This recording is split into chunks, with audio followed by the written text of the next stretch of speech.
Hello student, আশা করি তোমরা সবাই খুব ভালো আছো। দেখো, তোমরা যারা মাধ্যমিক দেবে তারা কিন্তু আজকে আমি যে প্রথম অধ্যায় থেকে যে সমস্ত এমসিকিউ, এসিকিউ এবং শুদ্ধ অশুদ্ধ যে প্রশ্নগুলো দিয়েছি, তোমরা এই সমস্ত প্রশ্নগুলোকে খুব ভালো করে করে যাবে। দেখবে পরীক্ষায় তোমাদের জন্য এই প্রশ্নগুলো খুবই উপকারী হবে। সেই জন্য এই প্রশ্নের মধ্যে একটা প্রশ্নও কিন্তু তোমরা মিস করবে না।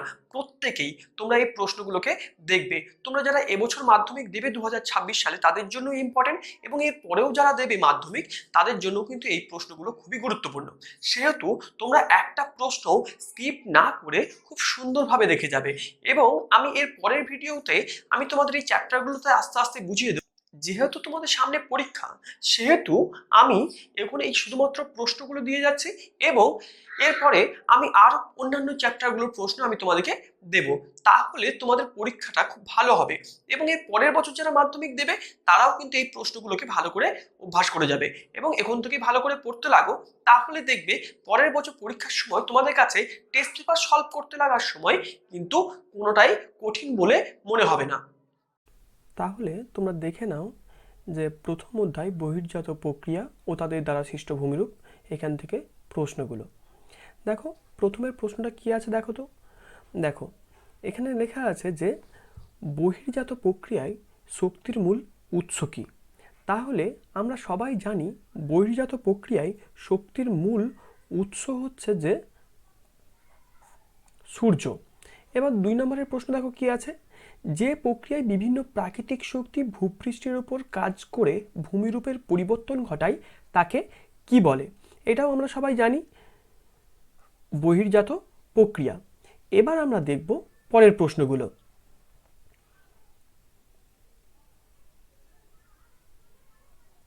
দেখো, 3 নম্বরের প্রশ্ন কি আছে, ভূমিরূপ প্রক্রিয়ায় গ্রেড কথাটির প্রবক্তা কে।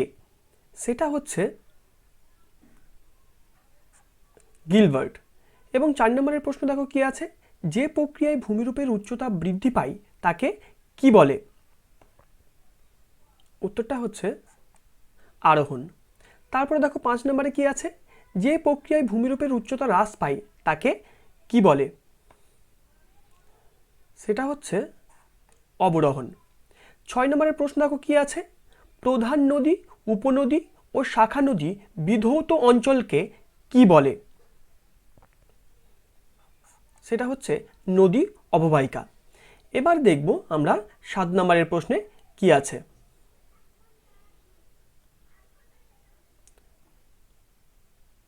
দেখো, 7 নম্বরের প্রশ্ন কি আছে, দুটি নদীর মধ্যবর্তী স্থানকে কি বলে। একটি নদী অববাহিকা অন্য নদী অববাহিকা থেকে যে উচ্চভূমি দ্বারা বিচ্ছিন্ন হয় তাকে কি বলে। জলবিভাজিকা। 9 নম্বরের প্রশ্ন দেখো কি আছে, পৃথিবীর বৃহত্তম নদী অববাহিকা হল আমাজন। তারপরে 10 নম্বরে দেখো, উচ্চ গতিতে নদীর প্রধান কাজ কি।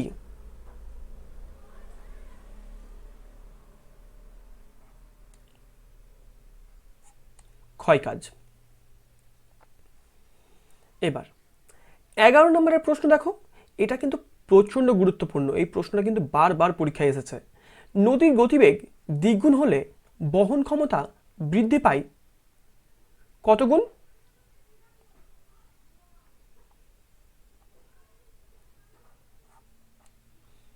2-6 গুণ। 12 নম্বরের প্রশ্ন দেখো, পৃথিবীর দীর্ঘতম ক্যানিয়ন।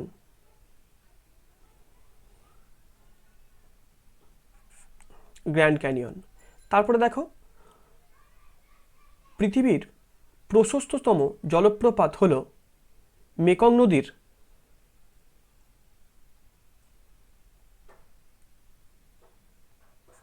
নায়াগ্রা। তারপরে দেখো, পৃথিবীর উচ্চতম জলপ্রপাত কোনটি।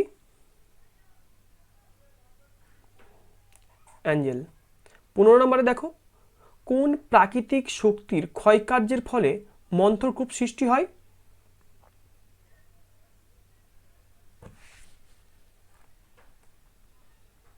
সেটা হচ্ছে নদীর।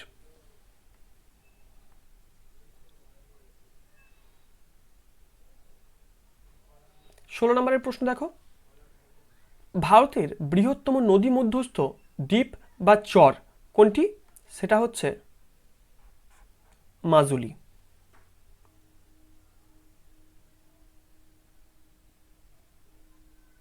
17 নম্বরের প্রশ্ন দেখো কি আছে, পৃথিবীর বৃহত্তম নদীদ্বীপ কোনটি? ইলহা মারাজো। তারপরে দেখো 18 নম্বরে, পাখির পায়ের মতো আকৃতি বিশিষ্ট বদ্বীপ গঠিত হয়েছে মিসিসিপি, মিসৌরি, মোহনায়। 19 নম্বরে দেখো, পৃথিবীর বৃহত্তম বদ্বীপ হল গঙ্গা ব্রহ্মপুত্র নদীর মিলিত বদ্বীপ। 20 নম্বরের প্রশ্ন দেখো, পৃথিবীর বৃহত্তম সুপেয় জলের ভান্ডার হিমবাহ।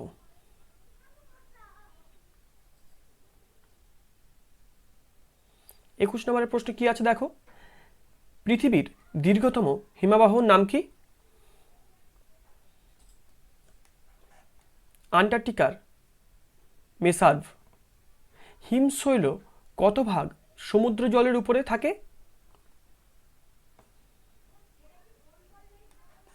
1/9 ভাগ। ম্যাটারহর্ন সিংহ একটি পিরামিড চূড়া। তারপরে দেখো 24 নম্বরে কি আছে, বড় হাতল ওয়ালা ডেক চেয়ারের মতো ভূমিরূপকে ফরাসি ভাষায় বলে সার্ক।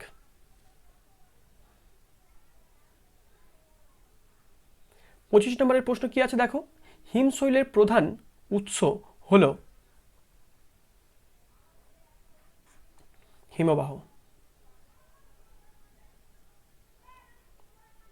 26 নম্বরের প্রশ্ন কি আছে দেখো, ঢালু পর্বত গাত্র ও হিমবাহের মধ্যে যে ফাঁক দেখা যায় তাকে বলে বার্গসুন্ড। বায়ুর অবনমন ক্ষয়ের ফলে সৃষ্ট গর্তকে কি বলে? ধান্দ। অর্ধচন্দ্রাকৃতি বালিয়াড়িকে কি বলে? বারখান। তারপরে দেখো 29 নম্বরের প্রশ্নে কি আছে, শিলাময় মরুভূমিকে বলে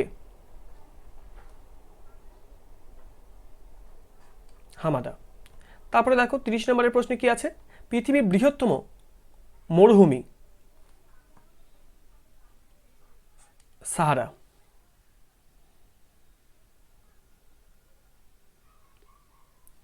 তারপরে দেখো 31 নম্বরের প্রশ্নে কি আছে, প্লায়াকে রাজস্থানের থর মরুভূমিতে কি বলে? গৌর। তারপরে দেখো 33 নম্বরের প্রশ্নে কি আছে, চলমান বালিয়াড়িকে থর মরুভূমিতে কি বলে? 32 নম্বরের প্রশ্ন, আচ্ছা এখানে একটা জিনিস ভুল হয়ে গেছে, দেখো প্লায়াকে রাজস্থানের থর মরুভূমিতে বলে ধান্দ, আর মিশরের কাতারা পৃথিবীর বৃহত্তম মরুখাত, এটা হবে না। তারপর দেখো চলমান বালিয়াড়িকে থর মরুভূমিতে কি বলে?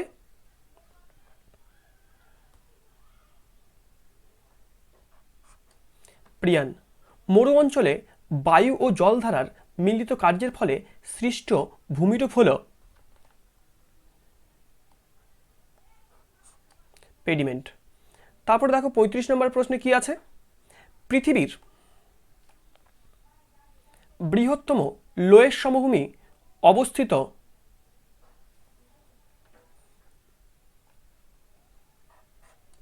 হুয়াংহো অববাহিকায়। এবার আমরা দেখব শুদ্ধ অশুদ্ধ। বিভাগ খ থেকে আমরা দেখব শুদ্ধ অশুদ্ধ।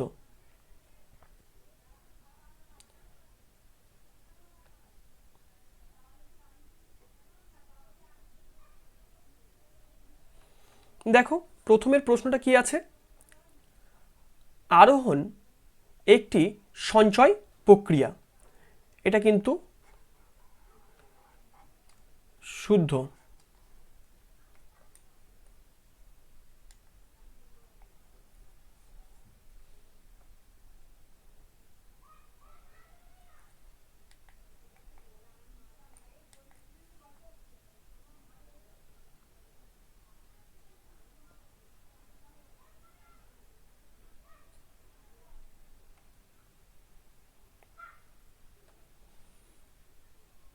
তারপরে দেখো 2 নম্বরে কি আছে, ছোট ছোট ফিয়র্ডকে ফিয়র্ড বলে, এটাও শুদ্ধ। তারপর দেখো বারখানের প্রতিবাদ দিকটি উত্তল হয়, এটাও কিন্তু শুদ্ধ।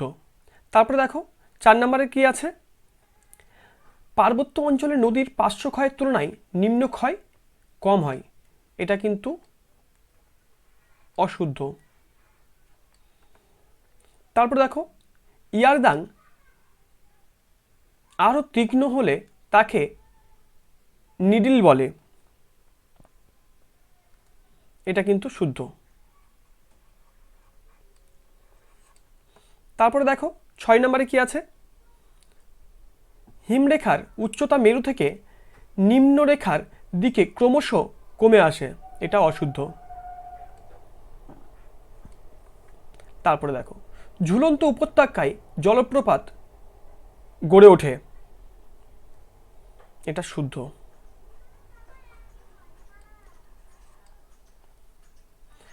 আট নম্বরে দেখো সাধারণত শীতকালে ও বসন্তকালে হিমানী সম্প্রপাত ঘটে,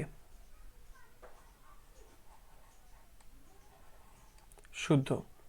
তারপরে দেখো অবঘর্ষ ক্ষয়ের মাধ্যমে মন্ত্রকূপ সৃষ্টি হয়,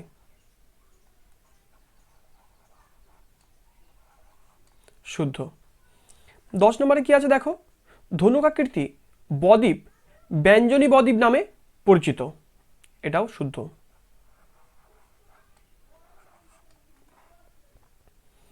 তারপরে দেখো 11 নম্বরের প্রশ্ন কি আছে, 11 নম্বরের প্রশ্নে আছে আরবি ওয়াদি শব্দের অর্থ হলো শুষ্ক উপত্যকা, এটাও শুদ্ধ। তারপরে দেখো পৃথিবীর গ্রিনহাউস গ্যাসের বৃদ্ধি মরুভূমির প্রসারণের কোনো কারণই নয়, এটা অশুদ্ধ। এবারে দেখো 1 নম্বরের প্রশ্ন কি আছে, দেখো এখানে 1 নম্বরের প্রশ্নগুলো হচ্ছে ভারতের বৃহত্তম নদী অববাহিকা কোনটি, সেটা হচ্ছে গঙ্গা অববাহিকা। 2 নম্বরের প্রশ্ন দেখো নদী ক্ষয়ের শেষ সীমা কোনটি, সেটা হচ্ছে সমুদ্রতল। 3 নম্বরের প্রশ্ন দেখো কি আছে, মূল নদী তার উপনদী শাখা নদী প্রশাখা নদী মিলে যে নদী নকশা গঠন করে তাকে কি বলে, জল নিগম প্রণালী। 4 নম্বরে দেখো বদ্বীপের ডেল্টা নামকরণ কে করেন, হেরোডোটাস। তারপরে দেখো পৃথিবীর দীর্ঘতম নদী খাড়ি কোনটি, ওব নদী খাড়ি। ভারতের বৃহত্তম নদী অববাহিকা কোনটি, গঙ্গা নদীর অববাহিকা। 7 নম্বরের প্রশ্ন দেখো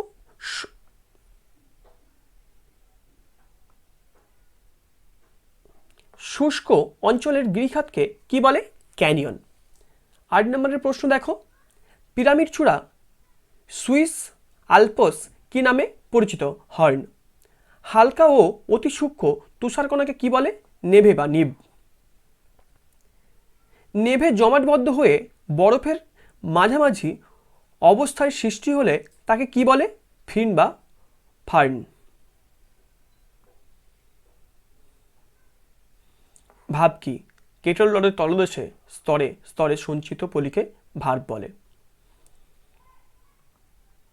12 নম্বরে দেখো কি আছে, কোন দেশকে ফিয়র্ডের দেশ বলে, নরওয়েকে। আউটওয়াশ প্লেনে সৃষ্ট গর্তগুলিকে কি বলে, কেটল। প্রথম কে কত খ্রিস্টাব্দে ইনসেলবার্গ নামকরণ করেন, ভূতত্ত্ববিদ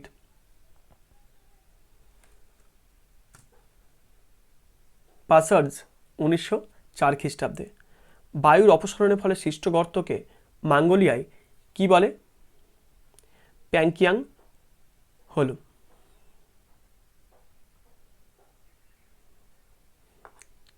তারপরে হচ্ছে দেখো গাছি কি,